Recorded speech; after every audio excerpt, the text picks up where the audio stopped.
Em nome do Pai, do Filho e do Espírito Santo. Amém.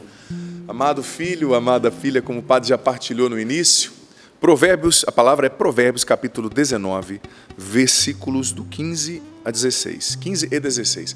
Olha, eu brincava, falei no começo, que eu falei até com o Rafael brincando, que esse programa daria uma série, esse tema daria uma série de 4 programas também. E é muito importante. Pode parecer circunstancial. Ah, preguiça, padre, eu não sou preguiçoso. Talvez você mude de ideia ouvindo o que o padre vai falar hoje, tá? Porque a preguiça, ela se manifesta de muitas formas. Então vamos lá. 19, Provérbios 19, 15 e 16. A preguiça traz a sonolência. O descuido passa fome. Quem guarda o mandamento, quem obedece a Deus, guarda a si mesmo. Quem se descuida da própria conduta se destrói. Vou repetir, e minha ênfase principal no segundo versículo. A preguiça traz a sonolência. O descuidado passa fome. Quem guarda o mandamento, ou seja, quem age, se move para obedecer a Deus, né, guarda a si mesmo. Quem se descuida da própria conduta, guarda esse verbo descuidar, se destrói. Palavra do Senhor. Graças a Deus. Olha, a palavra não está dizendo quem comete o mal se destrói, quem mata se destrói, quem rouba se destrói. A palavra está dizendo quem descuida. O prefixo des quer dizer que o que vem depois é deixar de lado, né? Descuidar, não cuidar. Quem não cuida da própria conduta, quem não se esforça, não se mexe para obedecer a Deus, se destrói. Se você simplesmente diz assim, padre, eu nem busquei o pecado, aconteceu. Padre, eu nem busquei o que é mal, aconteceu. Você está se destruindo. Porque a vida espiritual, gente, exige atitude. E eu digo para você, a vida espiritual não é como uma corrida 100 metros rasos. Você já viu na Olimpíada a corrida de 100 metros rasos? A pessoa tem que dar tudo na arrancada, que é importantíssima, né? A hora que ela ouve o tiro ali, né? Hoje em dia tem outros mecanismos, o barulho ali para ela correr. E tem que dar tudo que ela tem naqueles 100 metros, porque é tudo ou nada. Tem gente que trata a vida espiritual como 100 metros. Ela vai num retiro, ela reza, ela nem come direito, só levitando, aleluia, né? Ela vai rezar, ela vai fazer o rosário, ela faz 4 rosários. Só que depois ela para, e só no encontro do ano que vem. A vida espiritual, ela não é uma corrida de 100 metros. A vida espiritual, ao contrário, ela é uma maratona. Presta atenção na postura do corredor de 100 metros, do tiro de 100 metros rasos, e do corredor de maratona. O de 100 metros rasos, ele dá tudo e para. O de maratona, não, ele tem outra postura, ele não dá tudo já no início. Por quê? Porque ele precisa de constância. Você pega uma maratona, como a de Boston, se eu não me engano, são quase 40 quilômetros, né? Então, você tem que ter... Vai com calma, não dá tudo no primeiro quilômetro, senão você morre no 5º, né? Você vai com calma e constância. A vida espiritual é assim, é um esforço constante de ascese. Ascese quer dizer subida, asceses do grego, né? Um exercício de subida, mas é constante. Então, se você, como disse a palavra, descuida da sua conduta, descuida da sua luta contra o pecado, descuida da sua vida espiritual, descuida da sua ascese, descuida do seu PHN, do seu PHS, né? PHN, não ao pecado, PHS, sim a Deus. Se você descuida disso, você se destrói. Você está se destruindo, se implodindo. E quem não guarda o mandamento, quem guarda o mandamento, ou seja, quem se mexe, quem se move para obedecer a Deus, guarda a si mesmo. Eu não sei, padre, aconteceu. Não aconteceu não, meu filho, assuma a sua vida, sabe? Assuma a sua vida e guarde o mandamento, obedeça a Deus, não descuide da sua própria conduta. Agora, falando sobre isso, eu quero entrar nessa reflexão sobre a preguiça, em especial sobre a preguiça espiritual, aquilo que os santos padres chamavam, os padres dos 8 primeiros séculos da igreja, chamavam de assídia, né? Assídia. A assídia era também, gente, uma descrição daquilo que os monges do deserto chamavam de demônio do meio-dia. Tem até um livro interessante do Andrew Solomon, que escreveu, chamado O Demônio do Meio-Dia, que ele fala sobre a anatomia da depressão, né? O demônio do meio-dia, para os monges do deserto, era o espírito da tristeza, da depressão, da inação, né? Da improdutividade, que os visitava justamente depois do almoço, né? Que era o momento que eles ficavam tristes. Naquele deserto no norte do Egito, por exemplo, imagina. Nas montanhas da Síria. Então, eu vou falar sobre a preguiça que está ligada à improdutividade e à tristeza, já o demônio do meio-dia. Mas antes disso, eu queria dizer que na Bíblia, a preguiça é profundamente condenada. É apresentada como uma atitude errada que leva à ruína. Você sabe que no livro dos Provérbios como um todo, na teologia do livro dos Provérbios, a preguiça é tida como maldição. A preguiça, ela é não só um pecado, mas ela é uma maldição para o autor dos Provérbios. E é um livro bíblico. E a preguiça também, dicas de passagem, ela é um pecado capital. Né? Lá no catálogo de São Gregório Magno, no século V, ele já colocou, São João Clímaco também, a preguiça como um pecado capital, ou seja, um pecado que abre portas para muitos outros pecados. E o que o dicionário diz que a preguiça é? O dicionário moderno, olha só. Uma pessoa que vive num estado de falta de capricho, falta de esmero, falta de empenho, em negligência, em desleixo, em morosidade, em lentidão e moleza, de causa orgânica ou psíquica, que a leva a uma inatividade acentuada, que a leva à improdutividade. A preguiça é esse espírito que nos leva à tristeza, à justificativa constante, né? O preguiçoso, ele não faz, ele justifica, e critica quem faz, né? E leva à improdutividade. E olha, a preguiça, como eu disse, ela está ligada à tristeza, por quê? Porque muitas vezes ela nasce nessa falta de esperança, né? Eu tentei passar no concurso, não consegui.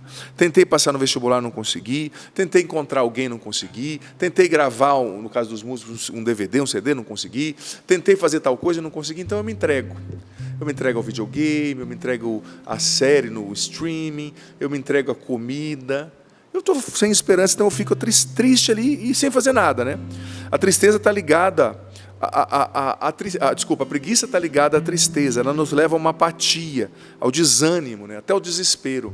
Então a gente tem que combater a preguiça, em primeiro lugar, com a virtude da diligência, que é a virtude oposta à tristeza, segundo Santo Tomás de Aquino, eu vou falar depois sobre ela, mas também cultivando a virtude da esperança, tentando de novo. O homem santo, a mulher santa, o homem de Deus, a mulher de Deus, ele não desiste porque não deu certo. Ele tenta outra vez. Talvez você tentou ser uma boa esposa, não conseguiu, já chutou o balde. Não, filha. Acalma esse coração, tenta de novo. Você tentou vencer esse pecado, não conseguiu, chutou o balde. Não, filho, se confessa e recomeça. Você tentou ser um pai melhor, você tentou ser mais trabalhador, você tentou comprar menos, esbanjar menos, você tentou ser menos impuro. Aí você pode colocar os exemplos que cabem na sua vida e não conseguiu, desanimou. Não.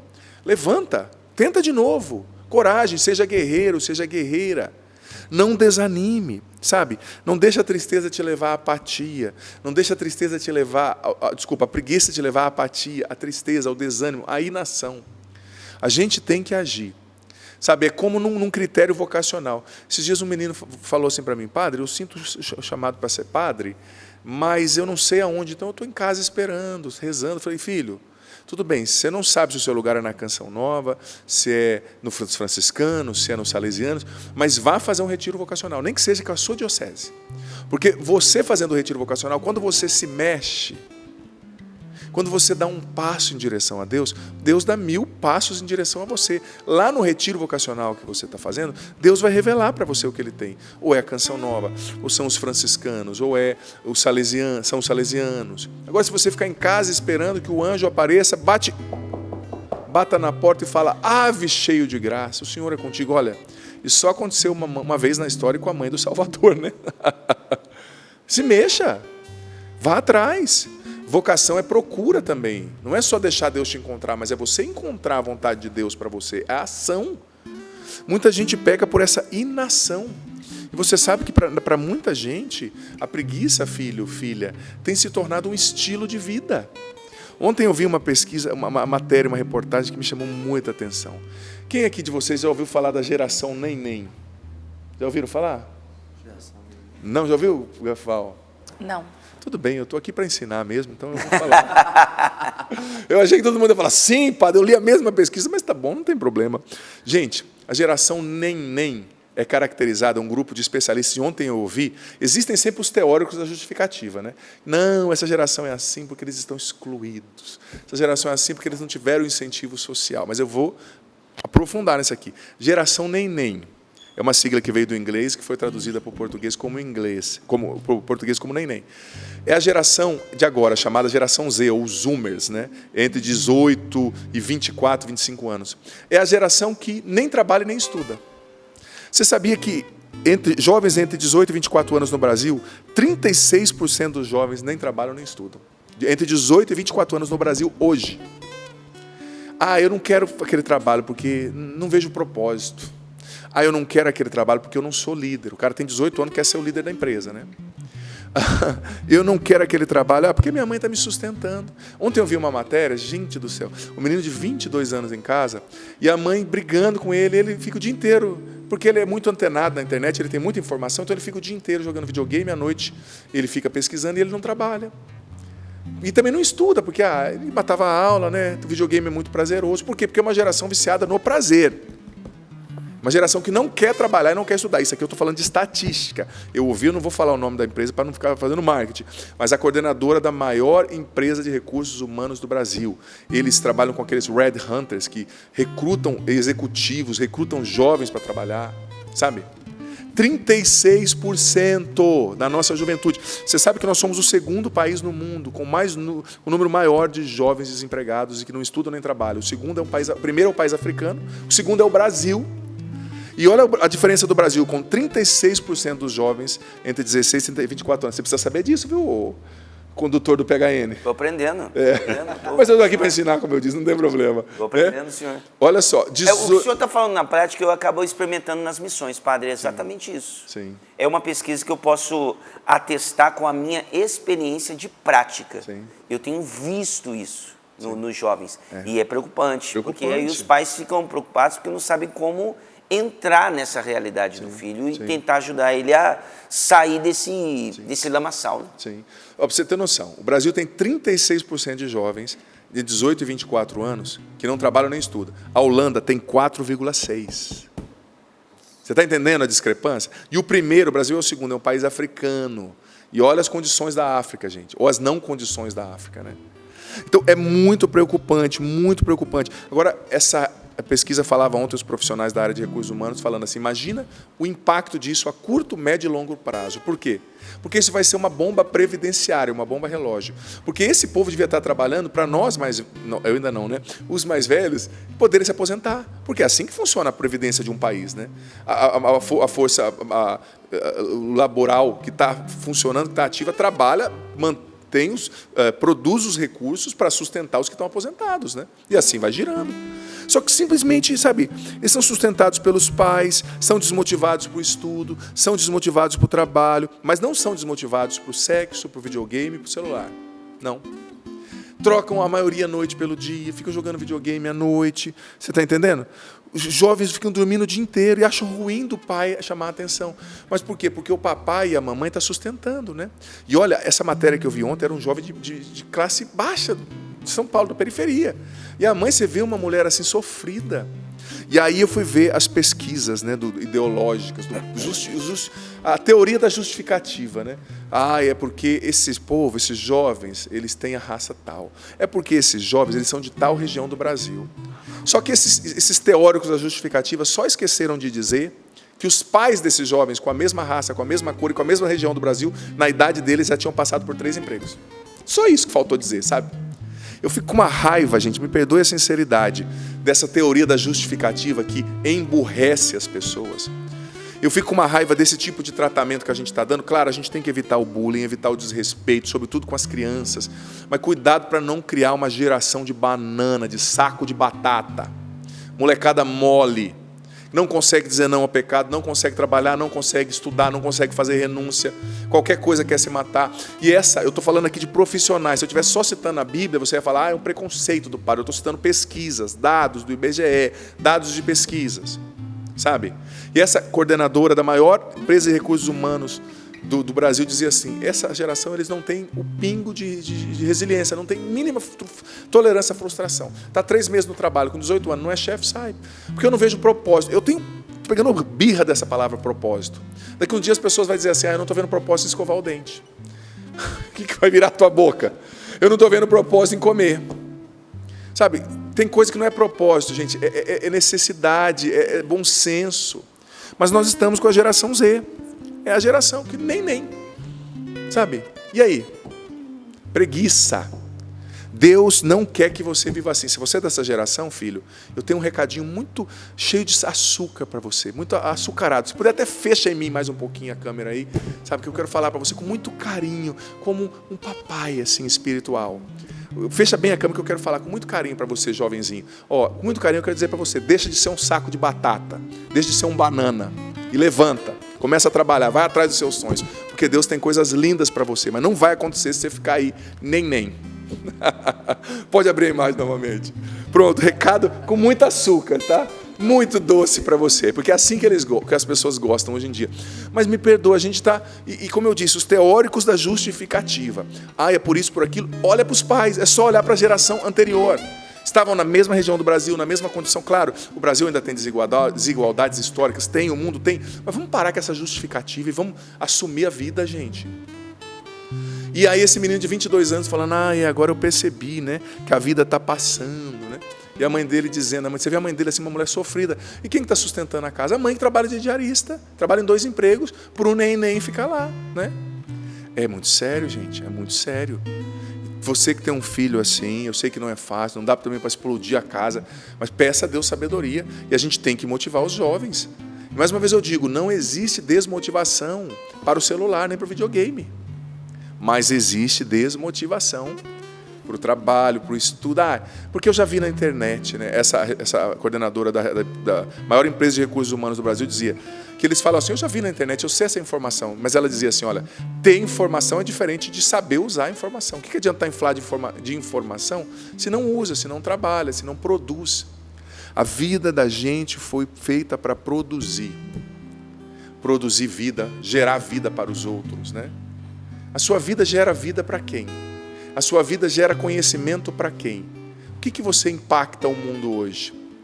É uma maldição viver sem produzir nada. Por exemplo, nós podemos dizer aqui, o Cassiano tem o seu legado dos seus filhos, das suas músicas, que diga-se de passagem são lindas. Tem o seu legado dos shows, da evangelização, dos conselhos. Ele está produzindo, todos nós aqui de alguma forma. A Val também, não é, com o seu sorriso aqui, com a sua simpatia, cuidando desses 27 mil cartas ao mesmo tempo, que é um dom que Deus deu, só relaxa. Está produzindo, está colhendo, está gerando, está estudando. Estava dando, não sei se dá aula ainda, lecionava, né, filha? Está lecionando ainda? Leciona, né? E é só isso que a gente faz. Aqui a gente faz quase nada na Canção Nova, né?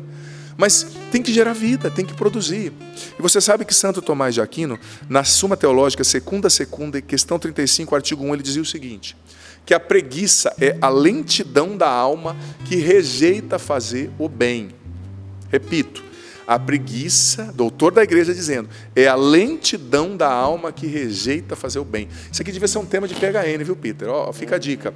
Né? Inclusive, eu dei a dica para o Peter, daquele livro, Val, dele fazer o PHN sobre o combate espiritual. Na verdade, eu mandei a mensagem para ele há 2 meses, ele não respondeu ainda, então estou falando em rede nacional, né?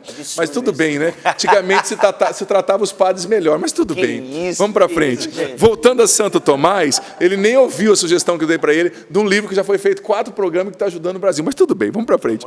Para Santo Tomás, ao vivo, rede nacional. Aqui na Canção Nova é assim. A preguiça é uma lentidão da alma que rejeita fazer o bem. Lentidão da alma. Cada um tem o seu ritmo.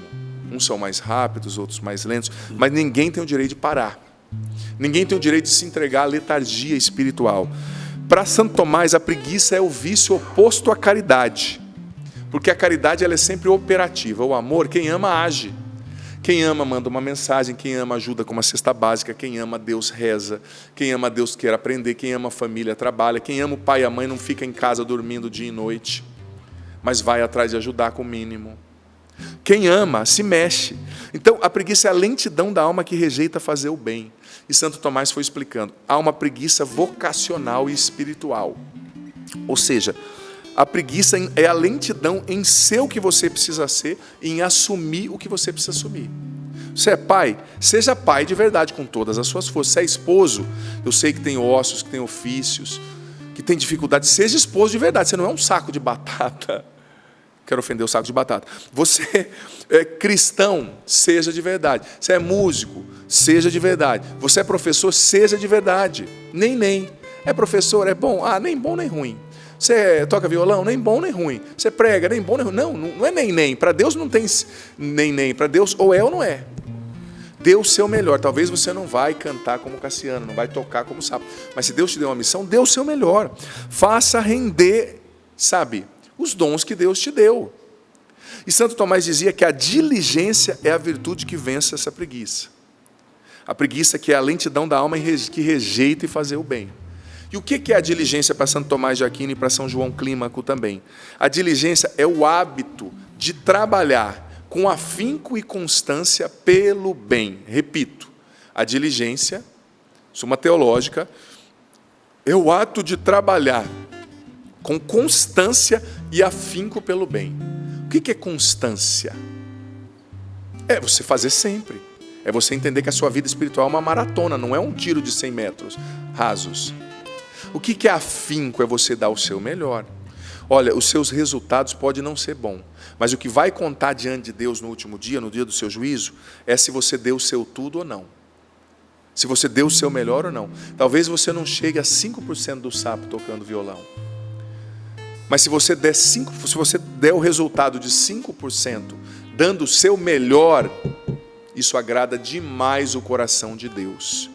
Talvez o seu resultado, fazendo algo específico, desenhando, trabalhando, não seja 5% daquela pessoa que tem no seu trabalho, que é muito talentosa, ela tem um dom nato e ela é boa no que faz, ela é comunicativa, mas se o seu resultado for 7%, mas se diante de Deus e da sua consciência você se esforçou, você deu o seu melhor, Deus se alegra com isso e você está crescendo na vida espiritual.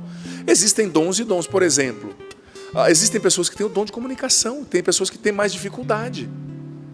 Eu vejo a minha irmã, por exemplo, ela teve um canal no YouTube um tempo, para gravar um vídeo, às vezes ela precisava de 3 horas de preparação. Ela é um pouco mais introvertida. Eu gravo, por exemplo, 20 vídeos sem olhar o que eu vou falar uma vez. Porque é um dom diferente que Deus me deu. Mas eu tenho certeza que diante de Deus, um vídeo que a minha irmã gravou se preparando 3 horas tem mais mérito que os 20 que eu gravei, que ficaram bons sem nenhuma preparação. Porque o que conta diante de Deus é esse hábito de trabalhar com afinco e constância pelo bem. E pelo bem eu estou falando trabalhar profissionalmente o seu trabalho, sendo um bom açougueiro, uma boa diarista, um bom advogado, um bom médico, um bom juiz, um bom gari, um bom pregador, mas também o hábito de trabalhar com afinco e constância pelo bem na vida espiritual. Você precisa crescer na vida espiritual. Eu preciso crescer na vida espiritual. Então eu preciso, na minha vida espiritual, trabalhar com afinco e constância. Fazendo o estudo bíblico todo dia. Eu já fiz meu estudo bíblico hoje, já fiz minha adoração hoje. Mas você acha que eu acordei com vontade? Vou ser sincero, eu estou fazendo a quaresma de São Miguel toda noite. Está sendo uma bênção, né? Uma parceria linda aí com o Economato, para ajudar o povo de Deus, para ajudar a missão da Canção Nova na África. Mas eu fui dormir ontem, era meia-noite, até chegar da live, desmontar tudo. Eu que opero tudo, tem uma mesa lá que eu fico cortando. A hora que você vê a imagem no padre, depois a imagem no Santíssimo, pode saber que é meu dedão que está lá, cortando, porque não tem ninguém. Eu que estou fazendo. Então, eu acordei cansado. Eu não queria fazer meu estudo bíblico hoje. Sinceramente falando, eu queria. Olhei para o meu travesseiro, ele olhou para mim, ele falou, fica. Eu falei, não, sai, capeta. Preciso rezar? Porque o que eu vou dar para o povo aqui se eu não rezar? Claro, eu estudei, eu preparei, mas não é só estudar, gente. Não é uma aula, isso aqui é uma pregação. Precisa ter unção. Preciso falar com Deus. Então, eu levantei, fiz meu estudo, fui para a capela, olhei para o Santíssimo e falei, você está vendo que eu estou só o caco, mas eu estou aqui, inteiro. Não é? Então, é o afinco, eu preciso fazer estudo bíblico, eu li lá já a liturgia de hoje, Deus já falou comigo. E uma coisa que me chamou a atenção no meu estudo bíblico foi a primeira leitura que São Paulo disse, olha, todos trabalham, mas eu trabalhei mais que todos os apóstolos, e a graça de Deus em mim não foi em vão, não foi infrutífera. Ali Deus falou comigo. Ou seja, Paulo falou, eu sou um abortivo, eu não sou como os apóstolos, eu persegui a igreja, eu fui o último quase ao qual Jesus ressuscitado apareceu, mas eu estou trabalhando mais que todos e a graça de mim não é em vão, não é infrutífera, a graça de Deus em mim, né? Eu também quero poder dizer com a minha vida, olha, eu tenho os meus limites, talvez uma coisa eu faço melhor, outra coisa eu faço pior, talvez eu tenha talento para produzir 100 por 1 num dom específico e 30 por 1 no outro dom que não é tão forte para mim, mas eu quero chegar no último dia falando, Senhor, a graça tua em mim não foi em vão. Esse dom aqui eu tinha menos, eu só produzi 30 por 1, né, como diz a parábola do semeador, 30 sacos por 1. No outro dom eu produzi 90 por 1. No outro dom eu produzi 100 sacos por 1. 100 sacas por quê? Mas, Senhor, em todos eu produzi alguma coisa. Está aqui, talento que o Senhor me deu, amanhã eu vou falar um pouco mais sobre a parábola do talento, né? Dos talentos. Está aqui os talentos que o Senhor me deu, eu devolvo em dobro para o Senhor. Ou em triplo, ou em décima potência, né? 10 vezes mais. Sabe, eu quero chegar lá. E eu sei que tem talentos que talvez eu tenha mais facilidade, outros que eu tenho menos. Mas nenhum vai ficar inativo. Porque, como Paulo, na primeira leitura de hoje, eu quero dizer, a graça de Deus para mim não foi em vão. Não é em vão. Não é em vão. E como eu disse, o inimigo quer te distrair. Os padres do deserto diziam que o diabo não é só o tentador, mas ele é o distraidor por excelência. Aquele que quer te distrair do cuidado que você tem que ter para a sua alma, aquele que quer te distrair da sua vida de oração, aquele que quer te distrair das suas competências, dos seus compromissos como esposo e esposa. Quanta esposa hoje só fica na academia fazendo foto com biquinho na frente do espelho e esquece que tem 3 filhos para educar, esquece que tem um marido, esquece que tem uma casa. Quanto marido aí, casado com 3 filhos, que fica que nem um molecão, não entendeu que é casado, age igual um adolescente no bar com os amigos, achando que tem direito e não quer dar satisfação de nada para a esposa. Se você casou e não quer dar satisfação de nada para sua esposa, meu irmão, por que você não virou um monge de uma vez? Você casou, meu irmão, você não é solteiro, não, deixa de ser moleque. Sabe? Pronto, papo reto. Com muito açúcar para você nessa manhã, o padre tá? Deixa de ser moleque, deixa de ser moleca. Você casou, você vai viver quando solteiro até quando? Aí é que eu preciso, tudo bem, você precisa ter o seu momento, mas primeiro de tudo vem sua família. Deus em primeiro lugar, depois sua família. Fica fugindo da sua casa, arranjando esse monte de compromisso, esse monte de viagem para você não estar com a sua família. Até quando? Assuma o seu compromisso, isso é preguiça espiritual e vai ser cobrado diante de Deus. Sabe? Então, é preciso trabalhar com afinco e constância pelo bem. O bem da alma na vida de oração, no estudo bíblico. O bem da caridade. Nós precisamos trabalhar o nosso temperamento. Tem gente que é assim, eu sou mesmo uma porta, eu trato todo mundo mal. Tem gente que confunde transparência com falta de educação. O cara é um cavalo e diz, eu sou assim, eu sou sincero, eu falo o que eu penso. Não é que você fala o que você pensa, é que você não tem educação. Você pode falar o que você pensa, eu posso falar o que eu penso, né? Desculpa, o padre hoje está sendo firme, mas com autoridade de pai, de sacerdote, né?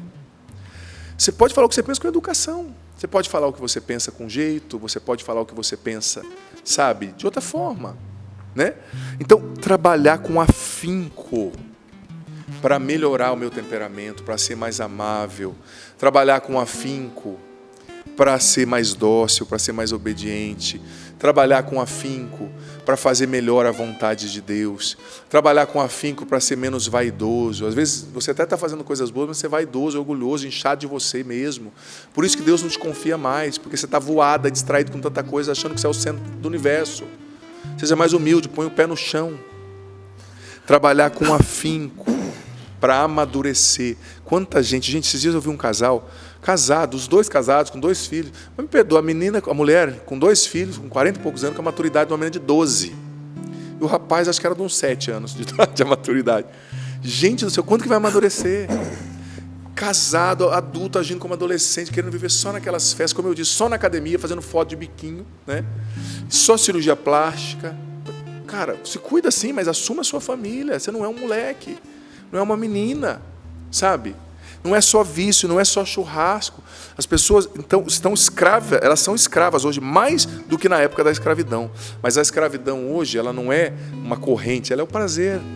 Vou falar disso quando eu voltar no Sorrindo para a Vida. Estou preparando uma pregação sobre isso fantástica. Sobre a escravidão do hedonismo, né? Vou falar depois sobre isso. Sobretudo os jovens estão aprisionados nisso. Essa geração nem, né? Nem lá e nem cá. E esse nem está na vida espiritual também. Você é de Deus? Do diabo? Nem. Não tem nem. Ou você é de Deus ou você é do diabo. No Apocalipse está escrito, os mornos vão ser vomitados. Ponto. É preciso uma decisão. A pregação que o padre está fazendo, filho, filha, não é para te acusar, mas é para te levar a uma decisão, a dar cisão, a romper com o que você precisa romper, sabe? E olha só, São João Clímaco, vou tomar um pouco de água aqui. São João Clímaco dizia que um principal remédio contra a preguiça, olha que interessante isso aqui, é o pensamento sobre a morte. São João Clímaco, um grande, instrutor sobre tudo, né? Escreveu sobre os pecados capitais. O pensamento sobre a morte é a maior arma que a gente tem para vencer a preguiça. Essa pregação, Val, ela podia ser enquadrada nas pregações sobre o combate espiritual, porque isso aqui também tem a ver com o combate espiritual. Vai ser a quinta, então. Vai ser a quinta e amanhã a sexta, que eu vou continuar falando do assunto. Fica a dica, Rafa. Já passei por Rafa aqui os dias. Ele pedir para montar a playlist lá no CN Plus, né? Mas o pensamento sobre a morte, ou seja, você considerar a brevidade da vida. Quando você considera a brevidade da vida, você diz, eu preciso agir, eu preciso ser um melhor pai. Eu posso morrer hoje, eu posso morrer amanhã, dizia São João Clímaco. Então eu preciso ser um pai bom hoje, eu preciso perdoar hoje, eu preciso melhorar o meu temperamento hoje, eu preciso começar a rezar mais hoje. Quantas pessoas não rezam por preguiça? Quantas pessoas, não confessam por preguiça? Mas de pecar, a criatura não tem preguiça. De ficar 4 horas na série não tem preguiça. De ficar vendo pornografia não tem preguiça. Mas de confessar tem. De rezar tem. De visitar o Santíssimo tem. Isso é demoníaco. Essa preguiça, a gente tem que pensar sobre a morte. Vai acabar a minha vida e o que eu fiz? Né? Eu obedeci a Deus, eu segui a vontade de Deus. Olha só, o Catecismo da Igreja, no número 2733, olha o que ele nos ensina sobre a preguiça, a assídia, essa preguiça espiritual. Outra tentação à qual a presunção abre a porta é a assídia, ou preguiça. Né? Os padres espirituais, da patrística entendem por ela uma forma de depressão devida ao relaxamento da ascese.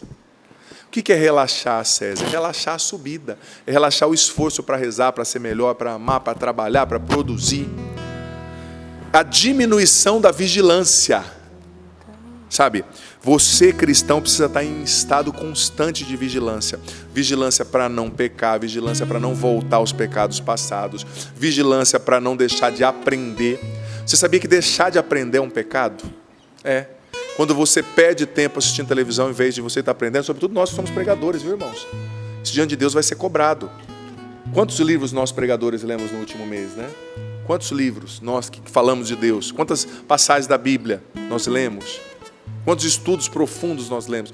Esse dia eu fico com uma raiva quando a pessoa chega em mim e fala assim, padre, o senhor gosta de estudar, né? É como se olha, você está falando coisas assim, padre, porque o senhor tem o dom, o senhor gosta.